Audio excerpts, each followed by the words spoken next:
latar belakang saya Muslim, tapi orang tua angkat saya, dia kan seorang ustadz, seorang kiai, seorang alim ulama di Tangerang, di mana kami tinggal gitu kan.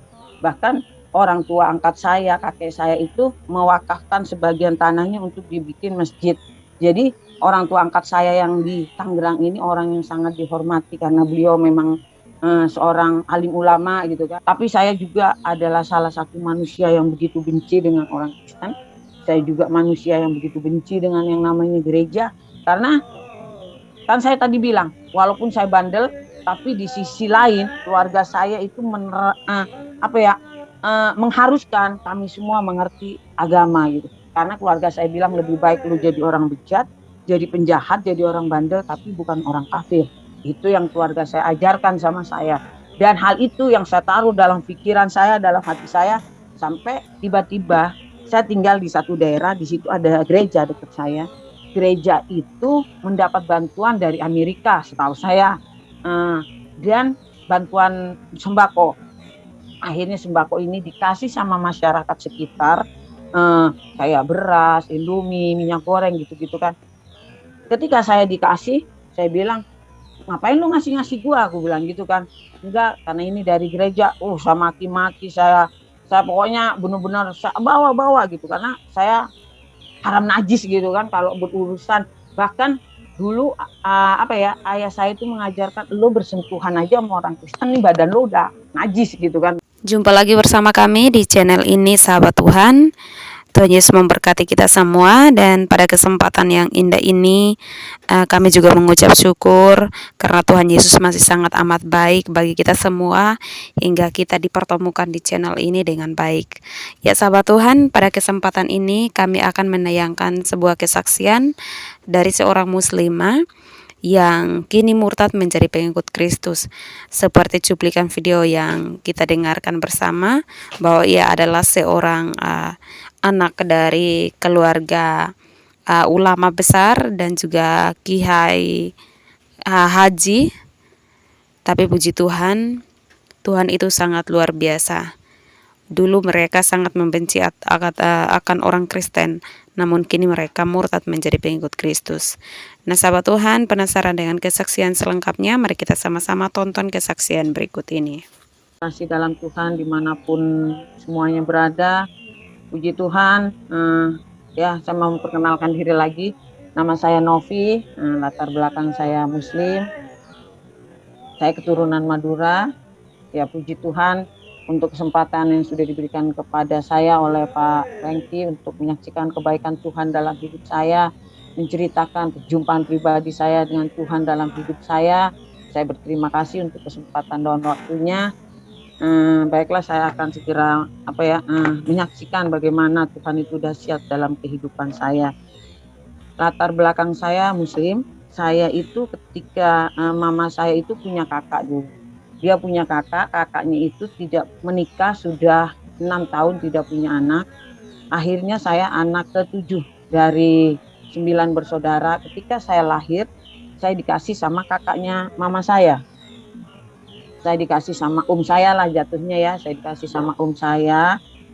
Di rumah saya itu ada kakek saya. Saya tumbuh dengan begitu bahagialah di sana gitu. Masa kecil saya bahagia sampai saya kelas 6 SD. Saya diberikan kasih sayang selayaknya orang tua menyayangi anaknya. Saya benar-benar merasa saya itu anak kesayangan mereka gitu, dan memang saya disayang di situ. Sampai akhirnya ketika kelas 6 SD, ketika saya kelas 6 SD, orang tua kandung saya itu kan sering memang sebulan sekali, 2 bulan sekali main ke rumah ayah saya gitu. Karena yang membesarkan saya dari kecil itu kan om dan tante, saya panggil ayah dan ibu. Mama saya ini dulunya saya panggil om dan tante, jadi terbalik gitu. Sering main ke rumah di mana saya ada. Nah, ketika mereka main di kelas 6 SD ini, mereka bilang sama saya, "Nak, sebenarnya kamu itu bukan keponakan saya, bukan keponakan om dan tante, tapi kamilah orang tua kandung kamu." Saat itu tante itu bicara seperti itu. Saya nggak mau, saya nggak terima, ya biasalah anak kecil gimana kan gitu. Enggak, kamu bukan ibuku gitu kan, kamu bukan mamaku, mamaku yang ini gitu. Kamu tante aku dan om aku, tapi mereka tetap bilang kami orang tua kandungmu gitu. Sampai akhirnya saya bertanya sama orang tua yang membesarkan saya dan mereka bilang, iya memang mereka orang tua kandungmu. Sifat anak ya gimana ya, namanya anak-anak saat itu saya merasa saya kecewa, saya sedih, saya merasa berarti selama ini orang tua saya nggak sayang dong sama saya dikasihin ke orang lain, saya nggak diurusin ya. Pertanyaan demi pertanyaan saat saya masih kecil itu ada, sampai akhirnya mama kandung saya itu pas banget mau naik ke kelas SMP kelas 1, liburan sekolah pada saat itu, mama saya itu kan datang ke rumah, mama kandung saya datang ke rumah lagi, terus dia bilang, sekarang kan liburan sekolah nak, kamu ikut mama ya katanya, ke Cibubur katanya gitu. Mama tuh ingin apa ya, mama tuh ingin membuktikan sama kamu bahwa kami menyayangi kamu sama seperti orang tua angkatmu menyayangi kamu gitu kan. Jadi saya lihat apa ya, saya ingin melihat bagaimana mereka menyayangi saya dan akhirnya saya ikut sama mama dan papa saya ke rumah mereka gitu. Ketika saya sampai di sana, saya tinggal bersama mama saya di hari pertama, saya mendapat perlakuan yang sangat-sangat tidak enak.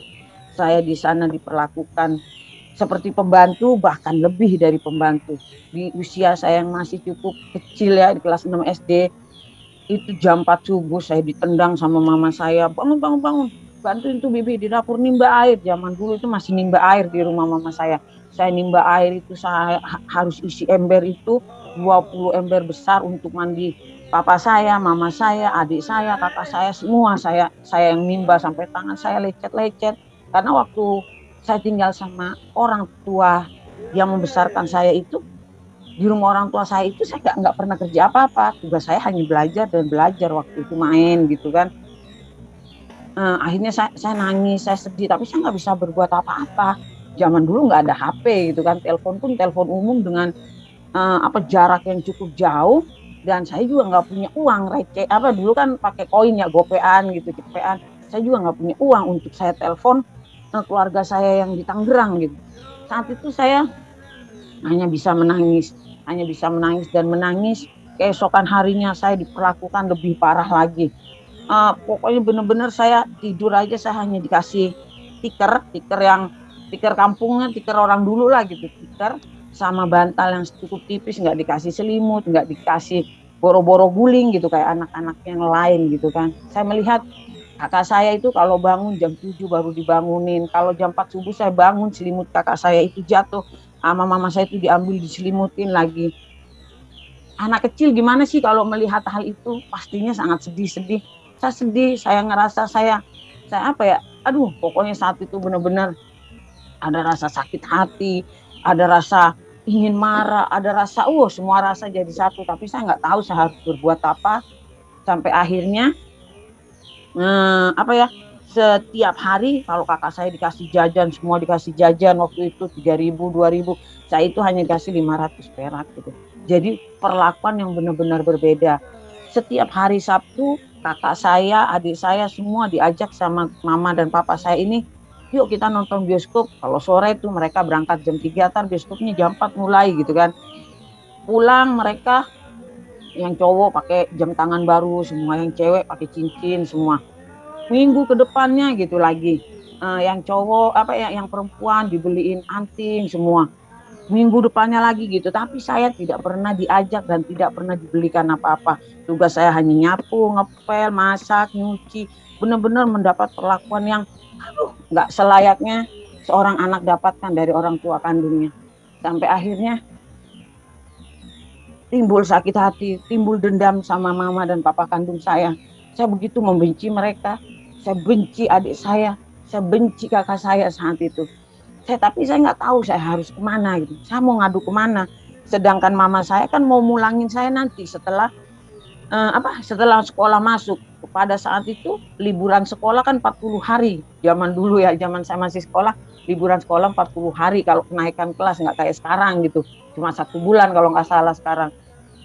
Waktu yang cukup lama saat saya ada dalam penderitaan yang dilakukan oleh orang tua saya. Sampai akhirnya satu malam ketika mereka malam minggu pergi nonton bioskop bersama-sama, Saya bilang sama bibi yang ada di rumah, pembantu mama saya itu, saya bilang, "Bi, saya mau keluar sebentar ya." "Mau kemana?"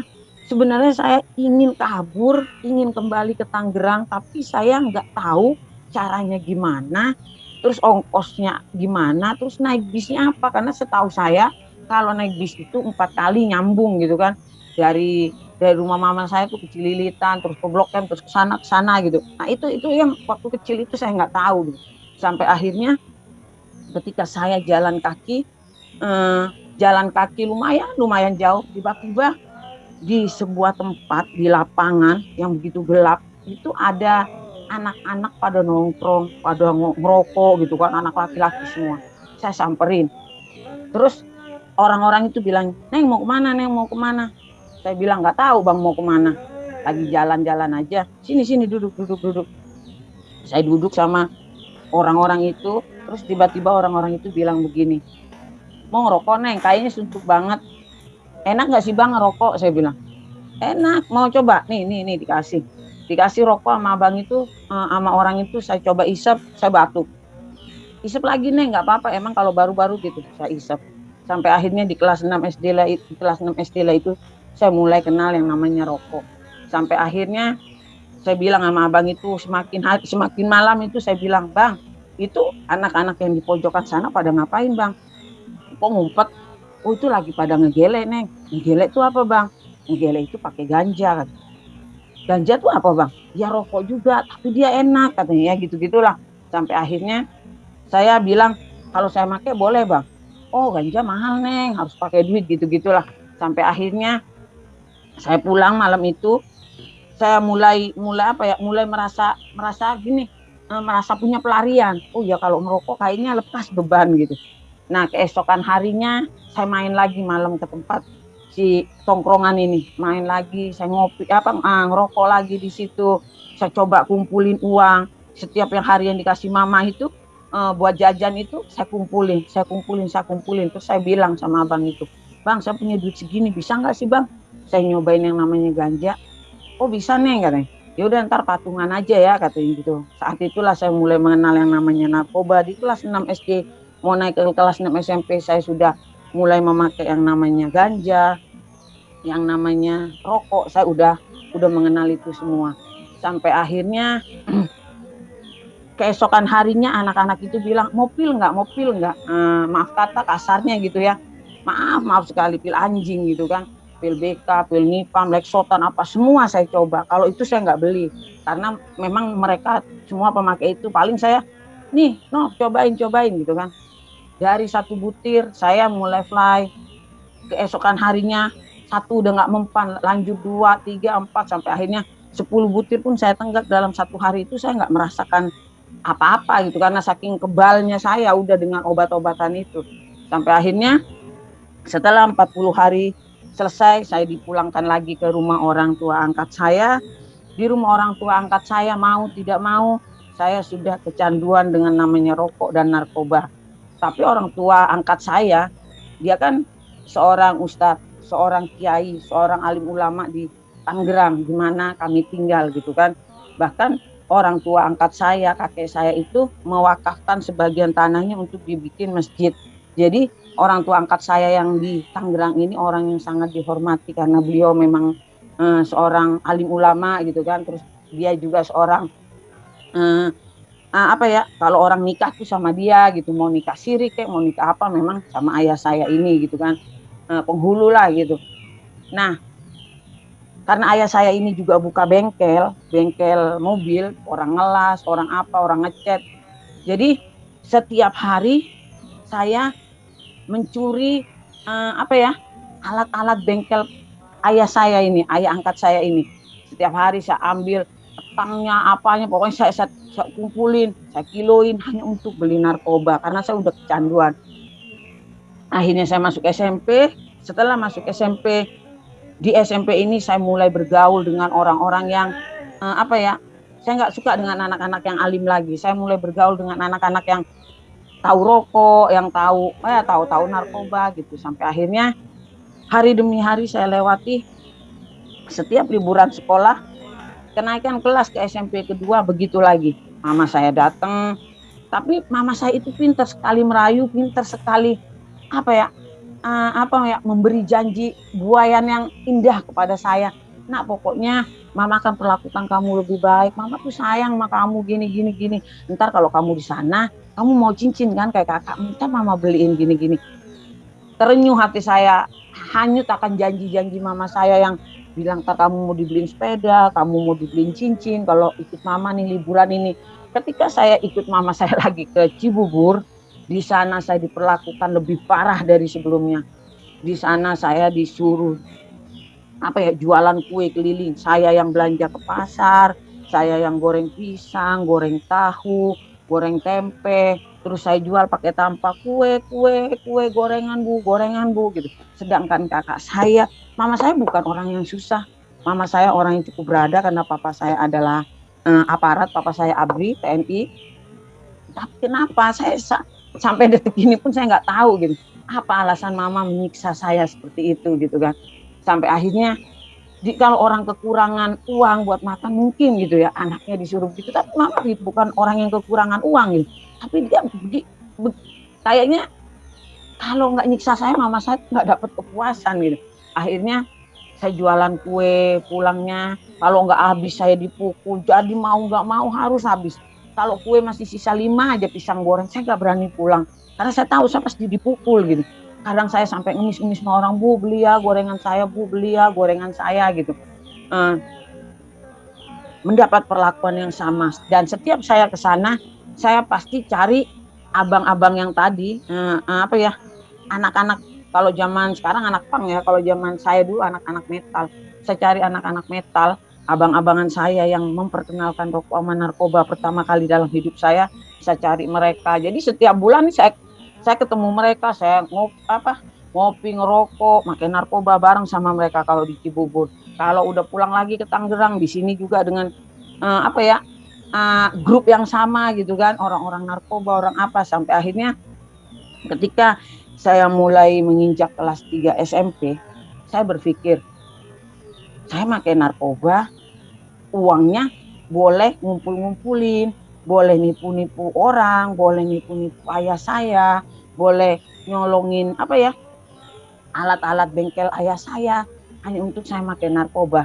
Gimana caranya saya makan narkoba, tapi saya enggak nyusahin orang, enggak harus nunggu uang jajan, enggak harus juga, karena setiap ayah saya itu mau ngerjain ada motor umpamanya mau dilas mau diapa, ini mana nih tang, nggak ada, ini nggak ada, karena saya selalu colong itu gitu kan. Sampai akhirnya disitulah saya berpikir untuk saya mulai menjadi pengedar narkoba. Akhirnya saya belajar untuk menjadi pengedar narkoba. Ternyata menjadi pengedar narkoba nih enak ya gitu. Saya bisa pakai tanpa saya harus beli. Bahkan saya masih ada untung, saya dapat duit gitu. Oh ternyata enak ya. Disitulah saya mulai berambisi untuk lebih dan lebih lagi gitu kan.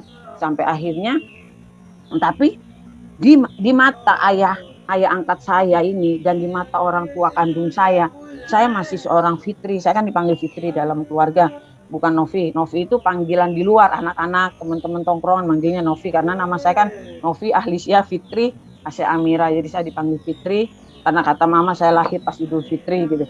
Jadi mereka tidak ada yang tahu dengan apa yang saya lakukan, keburukan saya, kebusukan saya, mereka nggak tahu. Mereka tahu tetap Fitri adalah Fitri yang baik gitu kan. Saya kalau udah mabok, udah apa, saya nginep nggak pulang. Kalau ayah saya ini kan yang kiai ini cuma bilang gini, nak kamu mau nginep mau apa terserah, tapi ingat jangan permalukan ayah dengan kamu bunting duluan. Itu pesan orang tua angkat saya gitu kan. Jadi saya itu nginep di rumah teman. Kalau udah beler, saya nggak mau orang tua saya melihat kok anaknya mabok beler, apalagi bapak saya kiai gitu. Di tengah-tengah aktivitas saya yang seperti itu, tapi saya masih satu sosok anak yang dididik orang tua itu dengan agama yang cukup. Maksudnya gini, saya kan kalau sekolah siang tuh jam 12, jam 8 pagi kami semua, karena ayah angkat saya itu kan punya 3 anak. Setelah dulu dia nikah 6 tahun lebih nggak punya anak. Setelah mengambil saya, di usia saya 2 tahun, istrinya hamil.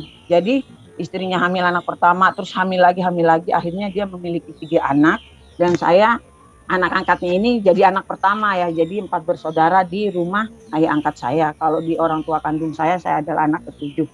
Nah, setelah apa ya, jam 8 pagi pokoknya lo belajar ngaji. Kalau kita dikasih hafalan sama ayat tiap hari, pokoknya hari ini lo harus bisa baca doa selamat, hari ini lo harus hafal ayat kursi, hari ini lo harus hafal ini. Kalau nggak hafal, kita semua dipukul pakai sapu lidi, itu benar-benar sampai hancur gitu. Karena memang di keluarga saya itu memang semuanya harus mengerti gitu, mengerti agama lah gitu. Jadi di mata mereka saya tetap seorang fitri yang baik, yang nurut gitu kan. Terus kalau sholat terawih, saya tetap sholat terawih gitu. Bawa mukena dari rumah, saya bilang, Bu, saya terawih ya gitu. Ya, terawih di mana? Di masjid ayah gitu. Enggak, Bu, enggak di masjid ayah, di masjid sono yang jauh. Biar ada pengalaman. Oh ya udah sono, padahal enggak. Mukena sejadah saya titipin di Matahari, di Ramayana, tempat penitipan barang saya titipin. Saya menongkrong ke Blok M, mabok apa. Terus kalau saya nginap, besok siangnya tuh baru saya pulang gitu kan. Sampai pagi di Blok M itu mabuk apa. Besoknya saya pulang ke rumah teman saya, sorenya saya baru pulang. Kalau ibu nanya gitu, kok nggak pulang semalam? Iya kan abis ini, abis sholat taraweh kita ngaji, Bu, kataku kan, sampai subuh. Terus sholat subuh, habis sholat subuh nginep di rumah teman, tanggung pulang gitu.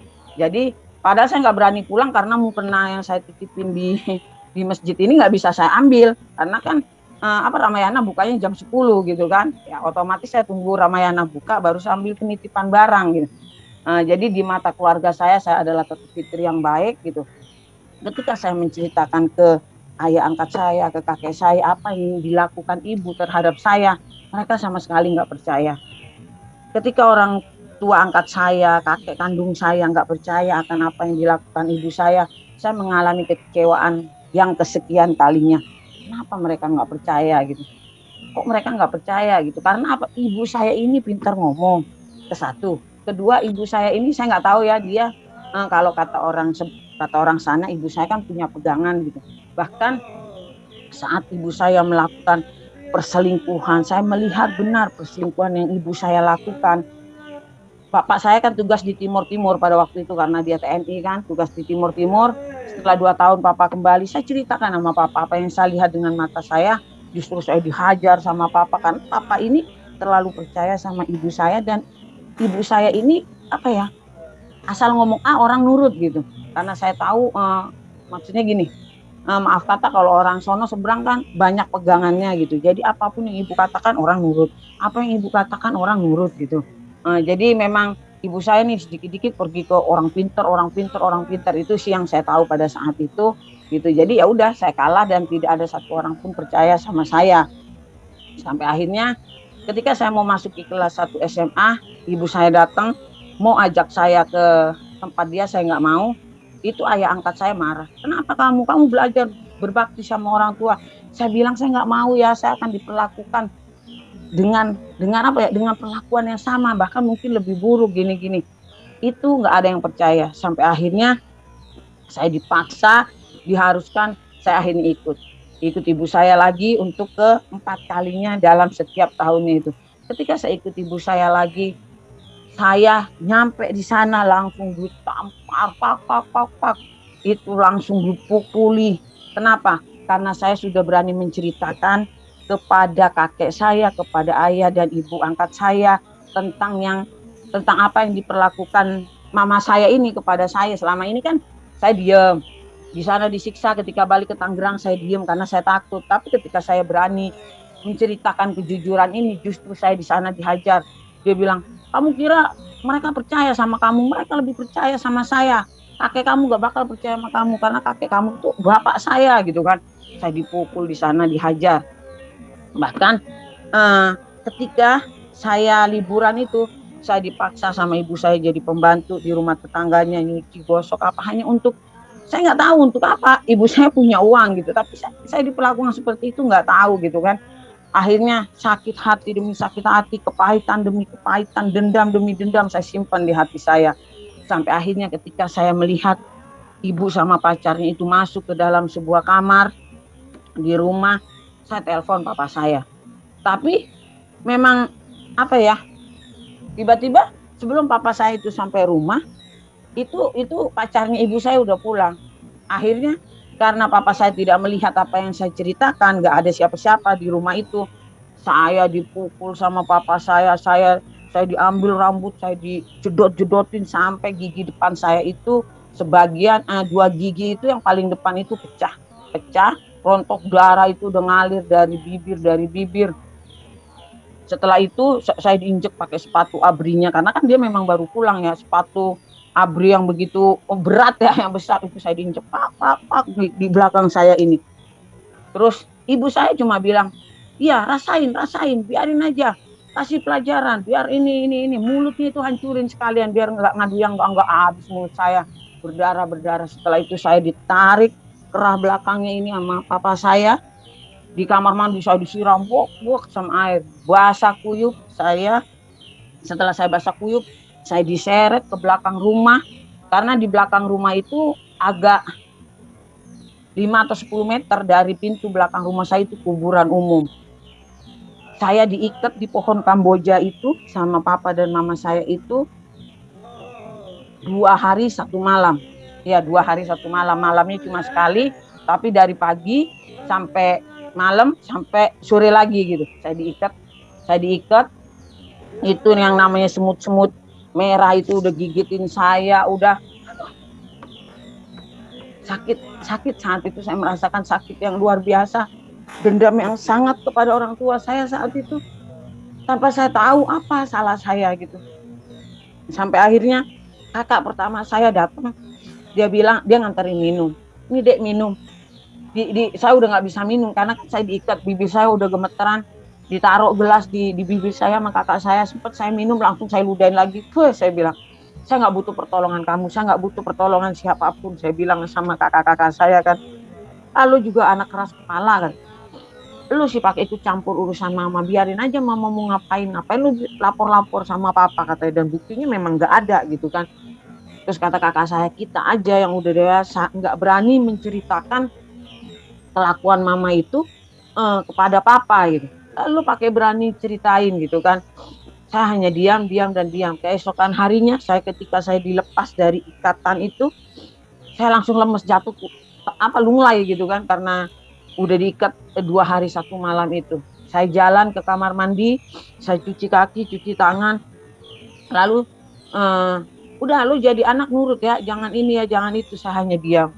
Ketika keadaan rumah sepi, saya bungkus, saya ambilin baju saya itu, kalau nggak salah ya sedikit lah, cuma 6 potong gitu, saya masukin ke kresek hitam. Saya jalan kaki, ya lumayan jauh dari rumah ibu saya ke jalan raya. Di jalan raya itu saya bingung, ya Allah saya mau kemana ini gitu, duit nggak punya gitu kan.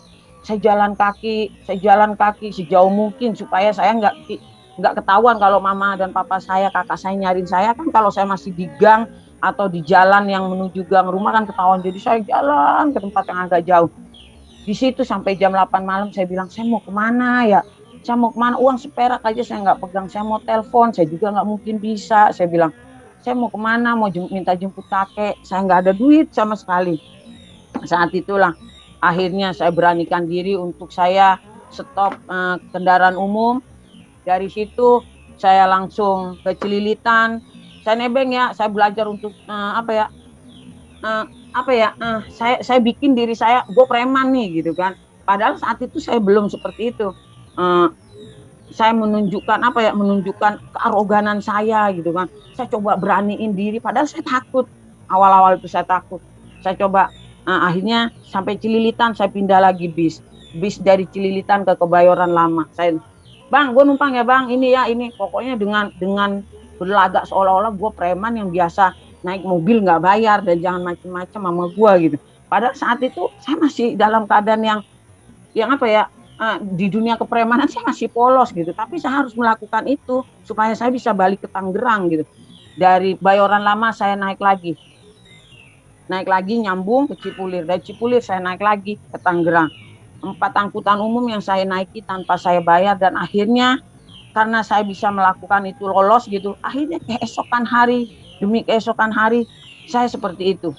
Naik mobil kemana aja saya nggak mau bayar gitu, karena saya bilang, "Weh, gue nggak bayar nih gini-gini," gitu. Maksudnya anak-anak metal ini kenek udah tahu kan kalau anak metal ini pakai kalungnya gede-gede, gambar tengkorak gitu, cincinnya banyak gitu kan. Dari kekecewaan itu akhirnya saya pasang anting banyak, lidah saya tindik, pusar saya tindik, bener-bener saya akhirnya 100 derajat berubah saat itu. Sampai akhirnya ketika ayah angkat saya ini yang membesarkan saya dengan kasih sayang, dengan ketulusan, dia sedih melihat perubahan saya, melihat saya pakai anting banyak, saya pakai ini. Dia bilang, "Kenapa kamu seperti ini, Nak?" Gitu. Akhirnya saya nggak berani jawab apa-apa, saya hanya tunduk dan akhirnya saya mengambil keputusan untuk saya kos. Saat saya kok saya lari, saya lari. Saya waktu izin mau kos mereka tidak izinkan, mereka masih mau mendidik saya secara baik. Akhirnya malam-malam saya bungkus baju saya kos. Ketika saya kos, dari situlah saya mulai bertahan hidup dengan cara saya. Akhirnya saya cuma bilang gini, kalau kemarin gue menjadi pengedar narkoba, itu pengedar narkoba uangnya nggak seberapa gitu, nggak puas. Sampai akhirnya saya belajar untuk menjadi bandar. Karena bandar sama pengedar beda ya, beda keuntungan juga, beda level juga, beda semuanya gitu. Akhirnya saya mengambil keputusan untuk saya naik level di dalam dunia narkoba. Saya cari bos saya dulu orang Niger gitu. Akhirnya saya dapat orang Niger, saya mendapat kenalan orang Niger ini di salah satu diskotik. Ketika saya udah kenal sama orang Niger, akhirnya saya jadi bos narkoba. Dan karena saya udah berlimpah dengan uang saat itu, akhirnya saya belajar masuk ke diskotik demi diskotik yang ada di Jakarta. Akhirnya dari kekecewaan demi kekecewaan yang saya alami, dendam yang begitu kesumat saya simpan kepada orang tua, saya menjadi manusia yang sangat keras. Saya menjadi manusia yang kalau ada orang nyenggol gue ya gue bacok gitu. Menjadi orang yang yang saya nggak boleh disakiti. Ada orang nyakitin gue dengan kata-kata, gue sakitin lo, dan kalau lo nggak keluar darah dari badan lo, gue nggak akan berhenti untuk sakitin lo gitu. Jadi saya menjadi manusia yang begitu keras, manusia yang begitu dendam. Dan saat saya menginjak dunia narkoba, dunia hitam, dunia kepremanan dan apapun itu, saya langsung ambil komitmen saat itu, komitmen sama setan mungkin ya. Saya bilang, ngobrol sama diri saya sendiri di depan kaca, saya bilang, "Nov, lo jangan pernah menangis, jangan pernah meneteskan air mata sedikit pun. Karena apa? Ketika lo meneteskan air mata, lo adalah manusia yang lemah." Dan saat itulah saya menjadi manusia yang keras hati. Saya tidak pernah mau menangis. Mau saya sakit, mau saya sengsara, mau apa, saya nggak pernah menangis. Karena apa? Karena kalau saya menangis berarti saya manusia yang lemah. Saat itu, ketika itu saya berpikir bahwa uang adalah segalanya, uang adalah dengan uang saya bisa mengatur apapun. Dan akhirnya saudara-saudara, saya hidup nyaman dengan dosa saat itu. Keluar masuk diskotik, main judi, sampai akhirnya saya ketemu dengan satu laki-laki dan saya menikah sama dia. Ketika saya menikah sama dia, dia mengajak saya nuntut ilmu. Akhirnya saya nuntut ilmu sama laki-laki ini, nuntut ilmu ilmu kanuragan, ilmu bela diri, ilmu pengasihan, terus kalau orang Islam bilang saya ini punya khodam, saya ini punya tenaga dalam, saya punya semuanya gitu. Bahkan untuk mau nyantet orang, mau ngapain orang, saya bisa gitu. Saya bisa buat suami istri pisah, bisa juga buat orang berhubungan dengan orang lain bisa deket gitu. Itu ilmu yang saya pelajari dulu gitu kan. Saya dulu ketika belajar ilmu ini, saya direndam gitu di salah satu gunung di air yang sangat dingin. Itu sampai menggigil gitu kan. Karena apa? Supaya saya punya tenaga dalam gitu. Saya direndam itu dari jam 12 malam sampai jam 4 subuh. Saya itu menjalankan puasa 40 hari 40 malam, dan itu hanya minum air putih dan makan kembang bunga kantil. Bunga kantil itu setiap jam 12 malam saya minum air putih segelas sama bunga kantil. Saya baca dawaman demi dawaman. Dawaman ini bacaan ayat-ayat suci yang saya baca untuk saya memperdalam ilmu saya gitu. Saya mempunyai ilmu pengasihan. Pengasihan itu adalah ilmu yang kalau ada laki-laki Kalau saya bilang, lu suka sama gue, lu suka sama gue, lu suka sama gue, dalam hati orang itu akan suka sama saya gitu kan. Saya bisa menundukkan siapa aja gitu dengan ilmu yang saya punya gitu. Dan akhirnya dengan ilmu yang saya punya itu, akhirnya saya salah gunakan.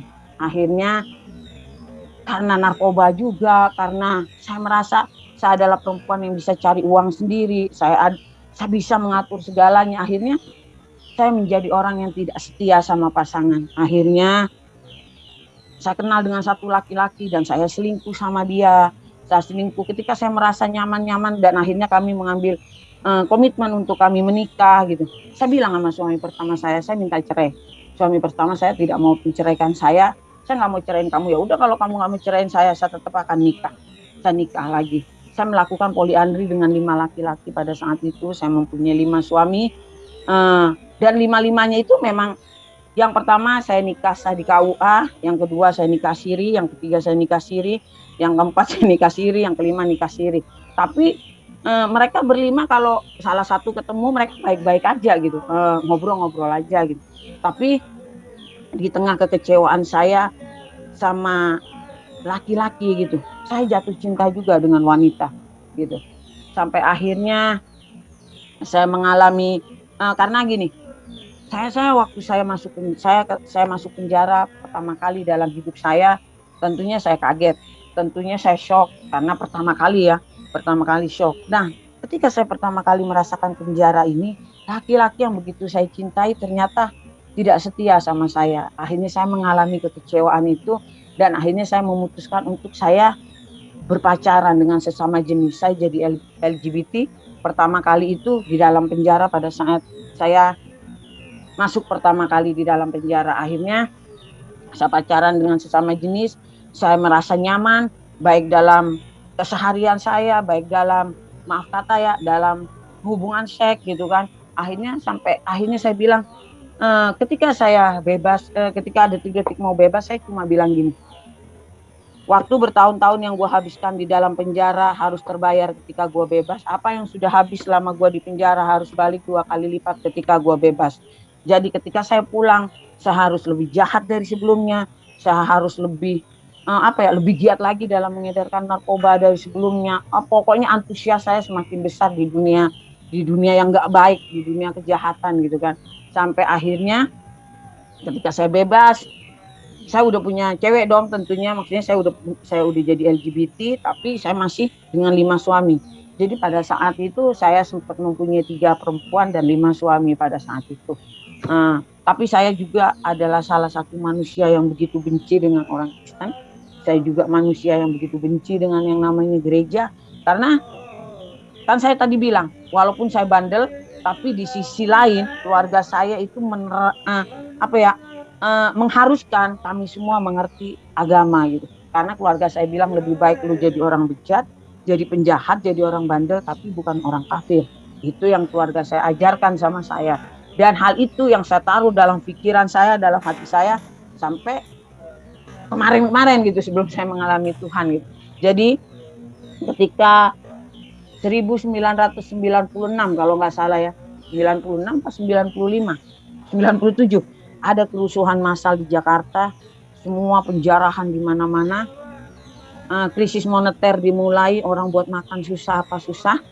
Tiba-tiba gereja di mana saya tinggal, maksudnya saya tinggal di satu daerah, di situ ada gereja dekat saya. Gereja itu mendapat bantuan dari Amerika setahu saya, dan bantuan sembako. Akhirnya sembako ini dikasih sama masyarakat sekitar, kayak beras, Indomie, minyak goreng gitu-gitu kan. Ketika saya dikasih, saya bilang, ngapain lu ngasih-ngasih gua? Aku bilang gitu kan. Enggak, karena ini dari gereja. Saya maki-maki, saya pokoknya benar-benar bawa-bawa gitu, karena saya haram najis gitu kan kalau berurusan. Bahkan dulu ayah saya itu mengajarkan, lu bersentuhan aja sama orang Kristen nih badan lu udah najis gitu kan dulu. Jadi itu yang melekat, benar-benar ajaran yang doktrin yang sudah dikasih sama saya itu melekat dalam hati pikiran saya gitu. Dan akhirnya saat itu saya panggil teman-teman saya suruh keliling ke di kampung di mana saya ada itu. Saya bilang, lu bilang ya sama mereka, balikin itu sembako, itu haram, itu mereka mau ngajak kita masuk Kristen, itu cara mereka, segala macam lah. Sampai akhirnya sebagian besar, mungkin kalau nggak salah 90% ya, dari masyarakat di kampung di mana saya ada itu dibalikin semua sembako yang dikasih gereja itu. Saat itu saya merasa merdeka, saat itu saya udah berjihad, saya udah berjihad dong, saya menyelamatkan itu orang-orang muslim yang dikasih makanan sama gereja itu saat itu.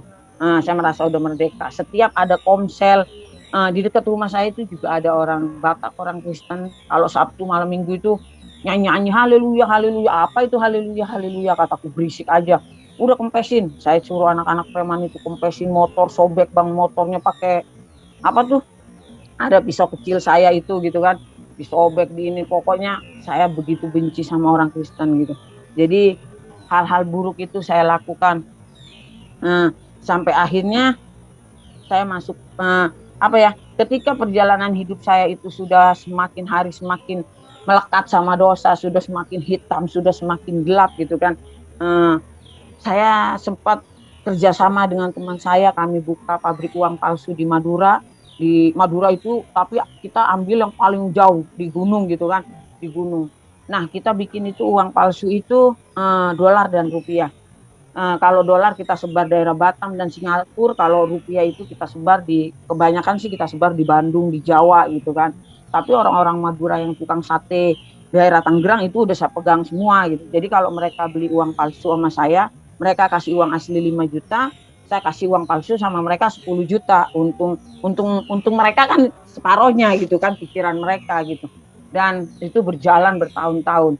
Jadi selain saya menjadi pengedar narkoba, saya juga hidup dengan sesama jenis. Saya sudah menjadi LGBT yang gua nggak bisa hidup tanpa perempuan gitu.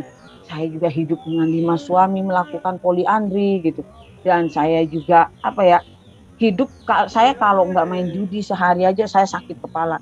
Jadi hiburan saya itu hanya judi dan judi. Saya perempuan paling kuat, duduk 3 hari 3 malam, nggak ngapa-ngapain, paling berdiri sebentar cuma buang air kecil, cuma ngopi ngerokok, nggak makan pun saya kuat gitu. Dan saya tidak bisa hidup tanpa pakai sabu karena setiap hari saya harus nyabu. Dan saya juga rokoknya sehari 8 bungkus gitu. Hal-hal yang membuat saya nyaman gitu. Dulu bagi saya kalau saya itu nggak ngerokok, lebih baik saya mati gitu. Itu dulu kan. Sampai akhirnya teman saya ini di daerah Tangerang, bahkan di tempat di mana saya ada ini di Cilduk, banyak banget orang yang yang udah tahu siapa si Novi, siapa si Fitri gitu ya. Melekat sekali. Saya itu udah di sini udah ditulis lah penjahat gitu kan.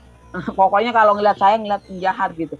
Saya kalau udah mabok sama teman-teman saya naik motor 5-6 orang di pasar Cilduk ini, orang dagang apel.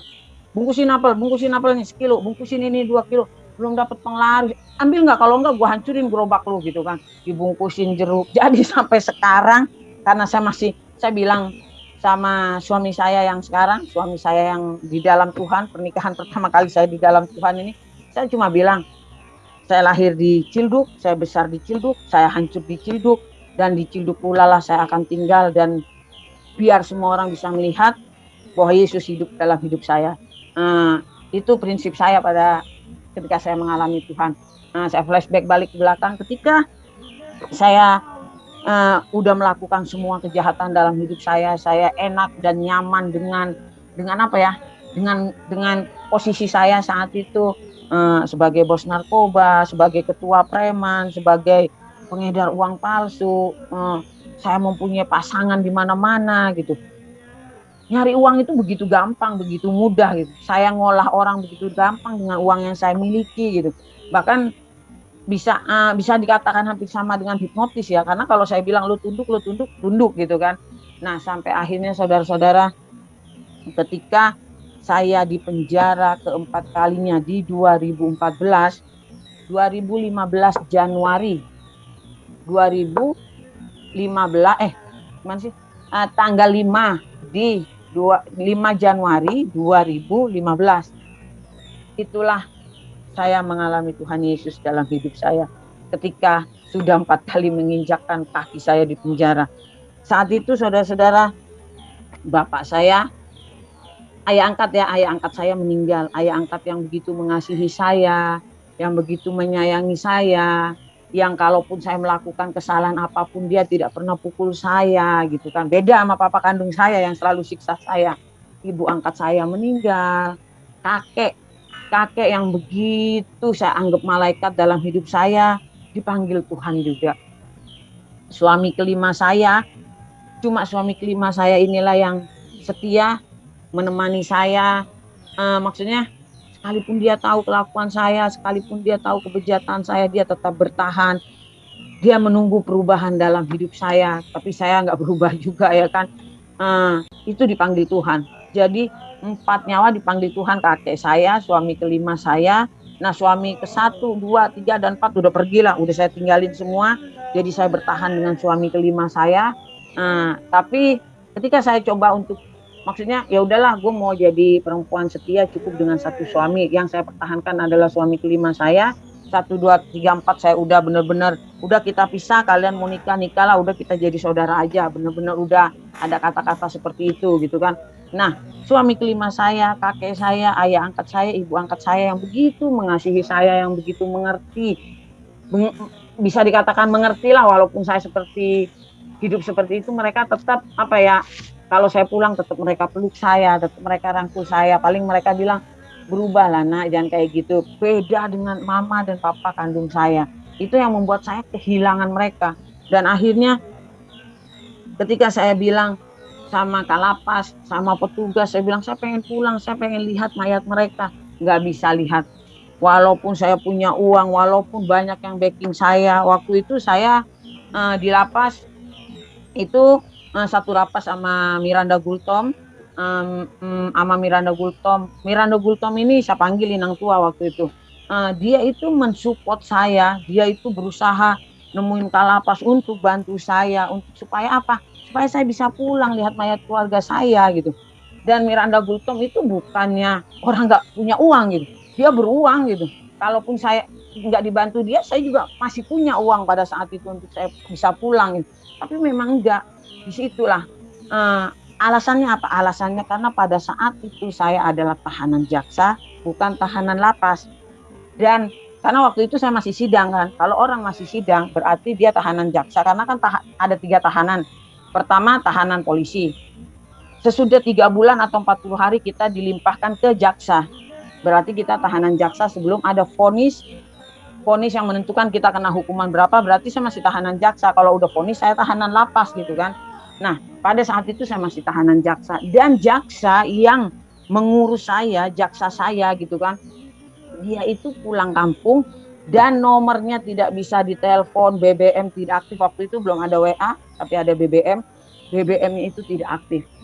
Benar-benar apa ya, Tuhan itu apa ya, membuka mata saya pada saat itu gini loh. Lu punya uang, lu punya backing sekalipun orang berduit, lu nggak akan pernah bisa gitu. Karena di situ Tuhan menyadarkan saya ternyata uang bukan segala-galanya. Padahal selama ini uang itu sama Tuhan ya sama. Dalam hati saya gini, uang sama Allah itu sama. Uang bisa mengatur apa aja, Allah juga bisa ngatur apa aja. Itu prinsip saya dulu. Tapi saya disudutkan di satu titik yang uang lu nggak berlaku saat ini gitu. Sampai akhirnya saya merasa kecewa, saya nangis, saudara-saudara, saya nangis. Aduh, saya nggak bakal ketemu yang namanya kakek saya nggak akan pernah bisa lihat mukanya lagi seperti apa, saya nggak bisa lihat lagi mayatnya, saya nggak bisa lihat ibu saya yang membesarkan saya dari kecil, ayah saya yang begitu mengasihi saya, suami kelima saya yang begitu, aduh, dia suami yang luar biasa yang kelima ini, tapi ya saya nggak bisa lihat lagi, penyesalan pun udah nggak ada gunanya gitu. Jadi saat itu saya ngerasa saya putus asa, saat itu saya ngerasa saya ingin mati, saat itu saya udah bener-bener ada di titik nadir terendah. Saya bener-bener ngerasa, aduh, udahlah, gue mati aja lah. Allah tuh nggak ada, Tuhan tuh nggak ada. Dan akhirnya ketika rasa itu ada, saya sempat berpikir gini, saudara, sempat berpikir, udahlah, gue nggak mau punya agama, nggak lagi mau menyembah Allah, gue nggak mau punya agama apapun. udah gue hidup aja begini, toh ada Allah juga bisa nolong gue, buat apa gitu, toh uang gue juga, jadi merasa apa ya, udah kayak orang ngeblank, kayak orang gila gitu. Akhirnya di tengah keputusasaan saya ingin bunuh diri, saya ingin mati apa ya, tiba-tiba saudara-saudara jam 2 malam di kamar saya itu waktu itu ada 9 orang, 4 Muslim, 4 Kristen, 5 Muslim. Nah di cendela di lapas itu kan ada cendelanya, di cendela itu disitulah ditaruh Alkitab, Al-Quran, majalah gitulah, baca-bacaan kita, pinjam buku ke perpustakaan ditaruhnya di situ. Nah ketika jam 2 malam itu tiba-tiba saya duduk, karena memang saya nggak tidur-tidur karena apa? Karena itu saya merasa putus asa, saya merasa galau, saya ingin mati. Saya udah berapa hari pegang silet terus, saya pengen bunuh diri gitu. Tapi hanya saya pegang, saya nggak bunuh diri itu. Saya pegang, pengen bunuh diri, tapi ntar dulu, pengen bunuh diri, tapi ntar dulu gitu. Sampai akhirnya jam 2 malam, saudara-saudara, tiba-tiba ada satu sinar dari jauh. Perasaan saya kan itu gelap, lampu gelap ya. Saya tidur senderan, bukan tidur, senderan, setengah tidur di tembok itu. Tiba-tiba ada sebuah sinar yang begitu kecil. Dari jauh saya lihat, apaan sih tuh? Dalam hati saya pada malam hari itu, apaan sih tuh? Dari dalam tembok gitu sepertinya ya, sinar itu. Lama-lama sinar itu membesar. Dan sinar itu begitu bercahaya di hadapan saya. Tiba-tiba saya lihat begini, dan saya tiduran di bawah ya, di lantai tapi ada kasurnya. Saya lihat begini, tiba-tiba itu ada satu sosok yang berjubah putih, dengan dengan sinar di dadanya. Dan saudara-saudara tahu, tiba-tiba tangan kiri saya ini seperti ada yang memegangnya, seperti ada yang mengangkatnya. Dan tiba-tiba terdengar satu suara, "Kemarikan tanganmu, Nak, dan tidak akan pernah aku lepaskan." Suara itu jelas, saudara-saudara. Suara itu terdengar begitu sejuk. Suara itu terdengar begitu, saya nggak bisa ngomong lagi. Tapi yang jelas semua beban hidup saya, semua kegalauan saya, semua sedih saya, semua kekacauan saya, hidup saya, apapun saat itu rontok.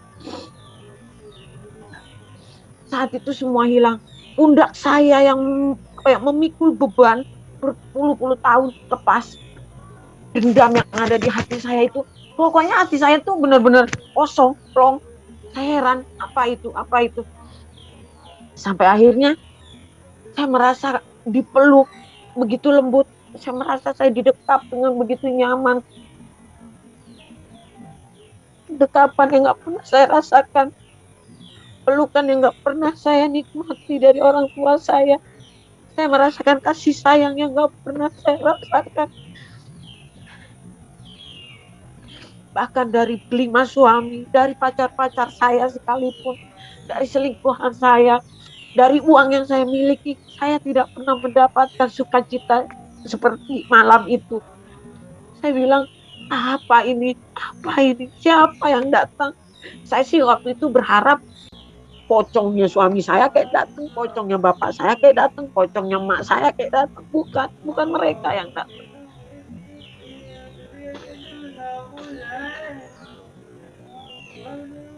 Tiba-tiba gak lama kemudian sinar itu hilang. Suara itu hilang. Semua kembali seperti semula. Lalu saya bangun. Saya nyalain lampu kamar. Saya cari di kamar mandi. Saya cari di pintu.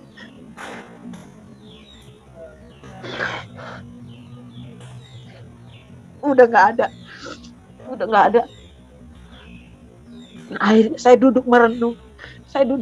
Saudara-saudara, apa tadi yang datang menemui saya? Siapa itu? Keesokan harinya sudah ada satu perubahan dalam hidup saya. Saya merasa lebih kuat. Saya merasa lebih tenang dari sebelumnya.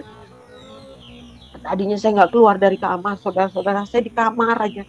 Saya nggak mau kemana-mana. Sampai akhirnya saya main ke blok teman saya di sebelah. Di blok sebelah, lain blok sama ke blok saya main. Teman saya ini Islam. Saya kesana mau ngomongin soal bisnis narkoba. Tiba-tiba Saya masuk, misi tamping, misi kamar 9 masuk saya. Ketika saya masuk, saya duduk, senderan di temboknya. Tiba-tiba ada yang keluar dari kamar mandi. Misi adek, kakak mau ambil baju. Iya kak, rupanya yang saya dudukin ini kasurnya teman saya. Langsung saya bergeser begini. Ketika saya bergeser menoleh ke belakang, di belakang tembok ini ada foto Tuhan Yesus yang ada love dengan sinar di dadanya. Itu saya terpana, itu saya seperti diingatkan, itu seperti ada klik, ada connect yang begitu menarik saya. Tiba-tiba mulut saya bilang, ini dia yang datang tadi malam menemui saya bilang. Lalu si Kristen ini, kakak yang Kristen ini bilang gini, berarti lu orang yang dipanggil Tuhan, lu orang yang dipilih Tuhan.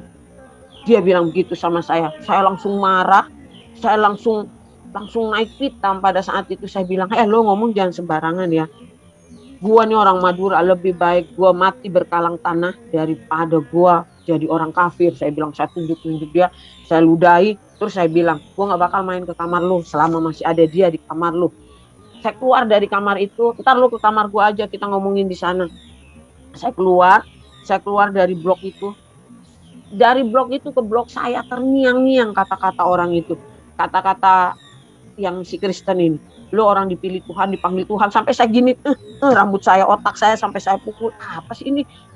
Saya coba untuk tepis, saya coba untuk tangkis, saya coba untuk gimana sih? Enggak gitu loh.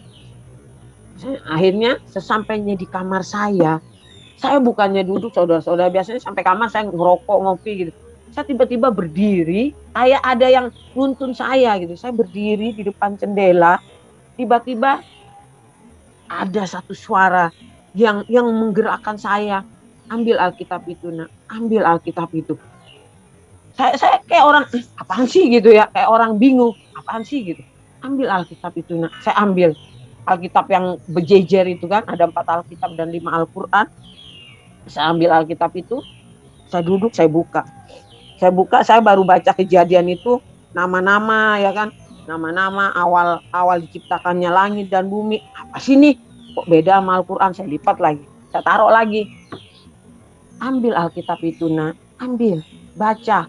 Apa sih ini suara gitu kan? Suara itu benar-benar kayak, nuntun saya, dorong saya gitu, maksa saya gitu kan. Saya ambil lagi, saya buka lagi. Apa sih ini, orang cuma cerita tentang langit, bumi, ciptaan, apa ini, nama-nama bapaknya, anak, apa sih ini?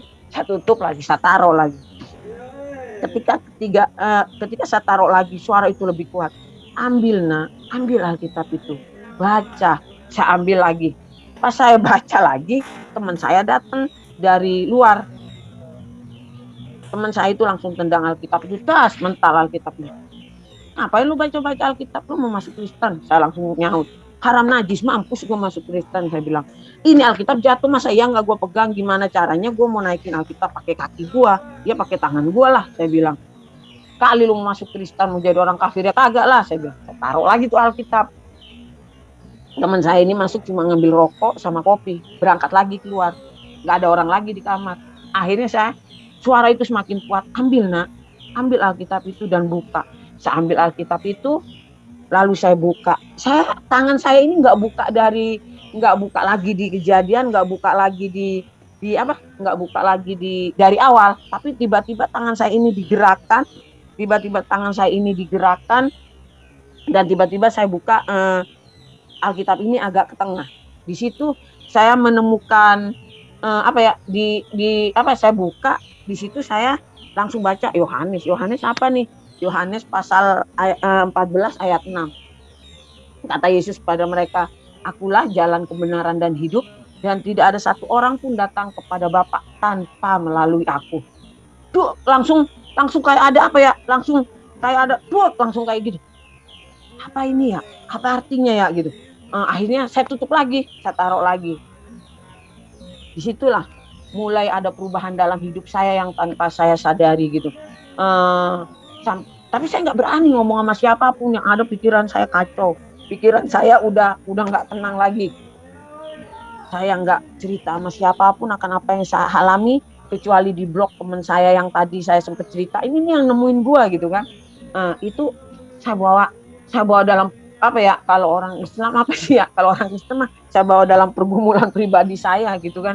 Akhirnya saya saya bilang saya harus apa nih apa, tapi itu hari Senin itu dorongan itu begitu kuat. Saya mandi pagi-pagi, saya rapi pagi-pagi.